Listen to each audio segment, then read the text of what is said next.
covering news that matters. Fox 23 News at 6 starts right now.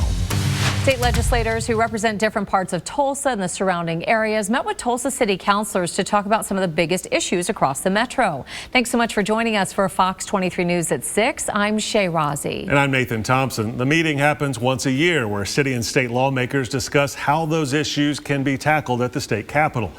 Fox 23's Devin Lyon joins us live in the newsroom. Devin, you were at that meeting and found out the key areas they focused on. That's right, and the overall goal for this meeting is for city council members and for department heads to kind of present what they believe are those key issues that they can give to legislators to use in their current interim studies that will hopefully lead to drafted legislation. If those even became law, it would impact more people than just those in Tulsa.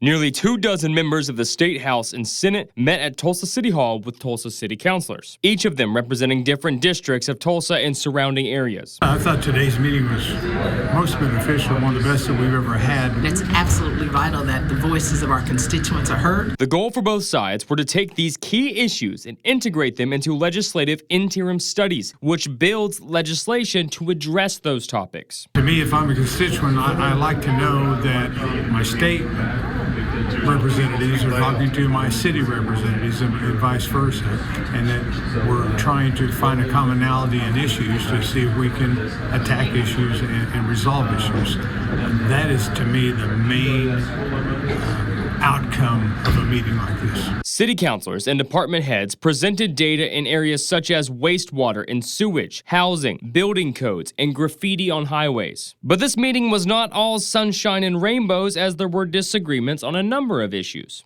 I would hope you wouldn't change the name, because there has been historic disparity between North and South. It's not a feeling, it's a fact. But it's not. It's a feeling that I was talking. I didn't interrupt you when you were talking. It's not north side. Well, anyway, if I'm allowed to finish my comment, if that's okay, Senator Rader.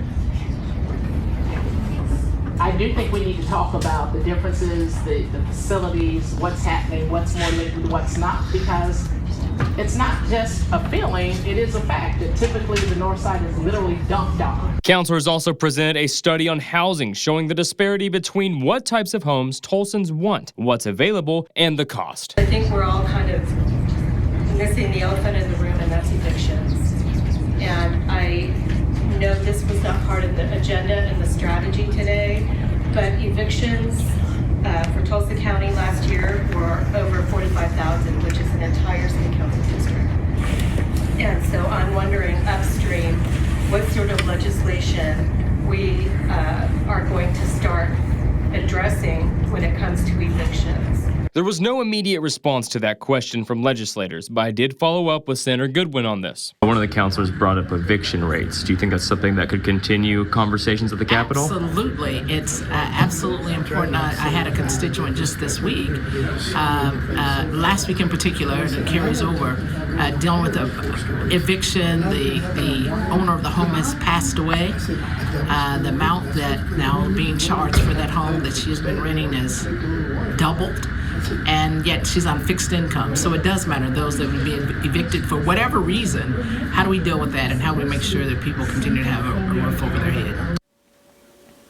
If legislation were to be drafted in any of these areas such as housing, sewage, even graffiti, it wouldn't just be a Tulsa bill. Even if just new policies were to come from this, it would spill over into those surrounding cities around Tulsa. Live in the newsroom covering news that matters, Devin Lyon, Fox 23 News. We will have a link to the slideshow presentations the city gave legislators today later this evening. We're putting that in this story on fox23.com and on the Fox 23 News app, so you'll be able to look at the presentations for yourself.